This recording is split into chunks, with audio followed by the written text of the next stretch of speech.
আসসালামু আলাইকুম। আমরা যারা সেলসে কাজ করি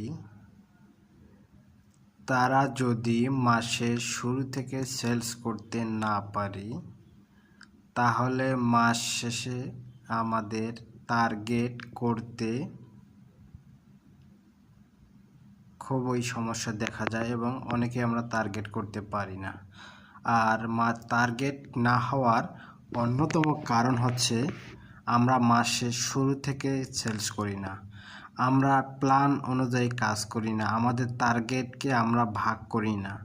আমরা সবসময় মনে করি যে টার্গেট এমনি হয়ে যাবে। যদি আমাদের টার্গেট নিয়ে প্ল্যান না করি তাহলে আমাদের কোনো দিনও টার্গেট হবে না। তাই প্রত্যেক মাসে টার্গেট করতে হলে অবশ্যই আমাদের প্ল্যান করতে হবে।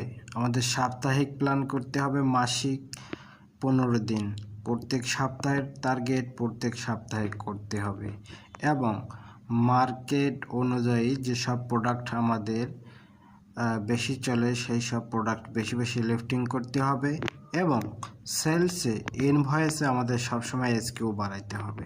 প্রত্যেকটা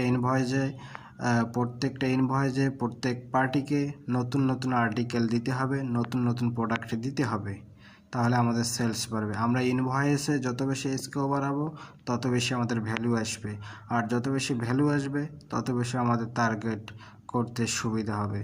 তাই আমাদের মাসের শুরু থেকে প্ল্যান করে টার্গেট করতে হবে, তাহলে আমরা টার্গেট সহজে করতে পারবো। আর আমরা যদি সেলস করতে না পারি মাসের শুরু থেকে তাহলে আমাদের কোনো দিনও টার্গেট হবে না। তাই টার্গেট করতে হলে প্ল্যান অনুযায়ী কাজ করতে হবে।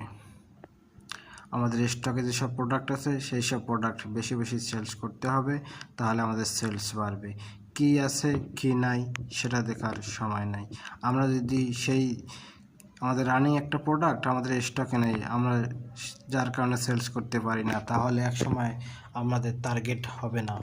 তাই আমাদের যেসব প্রোডাক্ট স্টকে আছে সেই সব প্রোডাক্ট নিয়ে সেলস করার মন মানসিকতা থাকলে সেলস করতে পারলে আমাদের মাস শেষে টার্গেট 100% অ্যাচিভমেন্ট অর্জন করতে পারবো। তাই প্ল্যান অনুযায়ী সেলস করতে হবে।